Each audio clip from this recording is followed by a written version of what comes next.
Welcome to Winging It. We are doing deck upgrades today in Arkham Horror the card game. This is Leo and Jack in Edge of the Earth. I had 11 XP to spend with Leo. They earned 8 XP. He got 2 from Karen's Oboe, and he had 1 left over from In the Thick of It. This is a really key component part of my deck, is to get Michael Lee. Of course, he's 5 XP, so I'd only get 1 of him, so he can't really be a key component this early on, as I'm not guaranteed to see him. But he's a really great ally.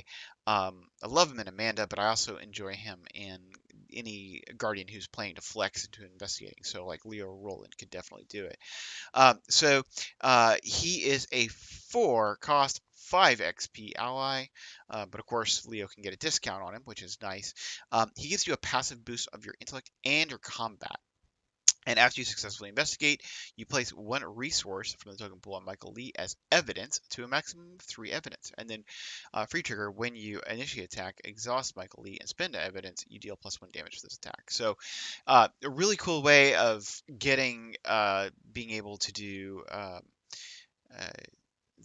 extra damage attacks. Kind of like the B Cop level 2, but it also rewards you for investigating. He has 3 health and 3 sanity, which is just great for Soak.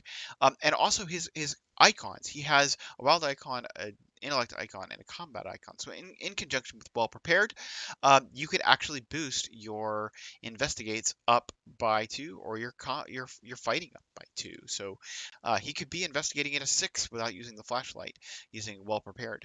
So obviously I want well prepared, which is why I took well prepared.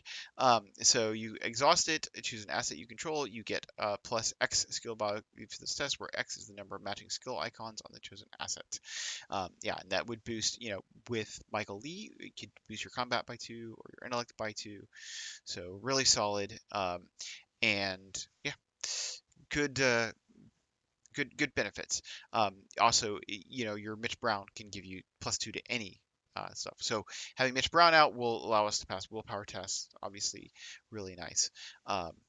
There are some other cards that I'm looking at that would allow me to get the passive willpower boost as well, but that's for later on. As for which cards, and then of course I grabbed the charisma because he wants additional ally slots. I mean, ideally he wants like 2 additional ally slots, but this will allow him to play all 4 sled dogs, or Mitch Brown plus medical, Mitch Brown and the sled dogs and my Michael Lee, since this will be a slot for Michael Lee basically, and then I can run all the other stuff.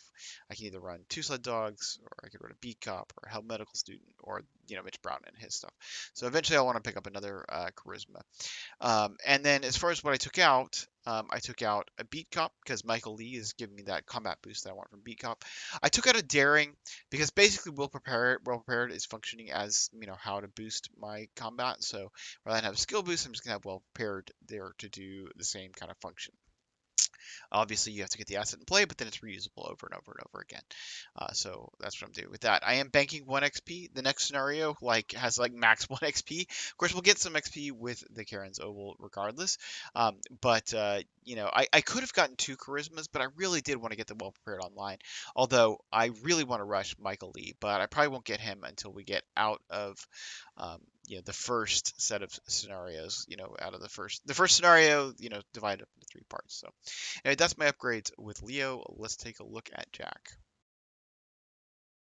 All right, so for Jack, I had 8 XP to spend, and so I again, one of the things I think a lot about with Jack is his intellect and just getting his intellect as high as possible. And with all these, you want a lot of boosts that you can hit, even if you're not going to get them all into play, because we have we just want a lot of passive intellect boosts available. So I wanted to pick up Janae Beauregard.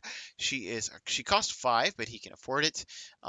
And then she's 3 XP, health 2, sanity 2, which the soak is also important. I mean, we actually could have done more in that last scenario had we, had he had a little bit more sanity.